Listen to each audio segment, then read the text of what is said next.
Hey guys, Ken here from the Retro Toy Escapades channel in Malaysia. On the channel today, I'm checking out the new Hot Wheels Pop Culture 1/64 scale Airwolf model, which has just landed here in Malaysia.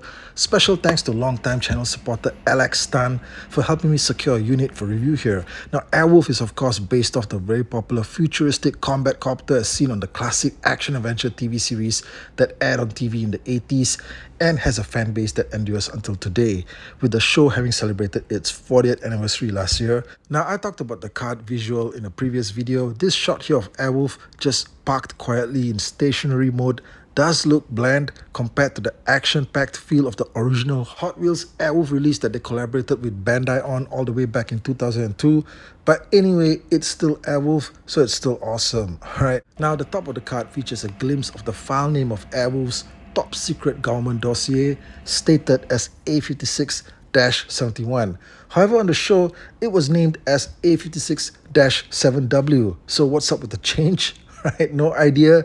However, this question was posed to Hot Wheels designer Manson Chung on Instagram, and he said that this was provided by the official licensor. Okay, so maybe they made a mistake. I don't know. The back of the card has an insane amount of text, like 1,000 words here. Right? The general public can just filter out all of this and just focus on the nice looking Airwolf font here and the Universal Studios official seal of approval. Like I covered before also, it's just a mistake to pack the copter in a sleeping position on the card. You just see the massive rotor blades. You don't see any of the detailing on the vehicle body up front, but don't worry because I'm cracking this thing open for the review, so do support the channel with a like, a comment, a subscription. Thank you for being here, and let's get into it, guys. Okay, so I've got Airwolf out on its inner tray, and you can see the copter packaged on the top with the display stand on the bottom. The display stand is a generic Hot Wheels flight stand that plugs into the underside of the vehicle. You see the manufacturing info printed here where it says made in Indonesia. Get the stand plugged in and you have the copter ready for display. First impressions, and I honestly have to say I'm disappointed, guys. Now this thing looks way too small. I know what the scale is supposed to be, but it still looks small for the scale. Alright, what can I say?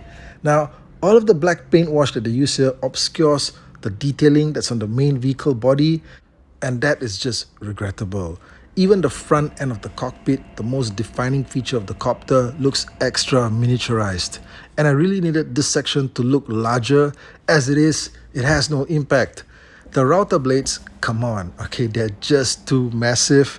From the top, they completely obscure the helicopter, and they already have the Airwolf body looking paper thin as it is. If this thing was called Wolf Blade, for instance, then I can understand if the blades were meant to be the main defining feature, but it's not, right? I also feel the paint apps on the blades are just too white. They should have made it off-white or something like that, or maybe lean towards grey a bit. Similarly, for the underside of the copter, this thing is just too clean looking.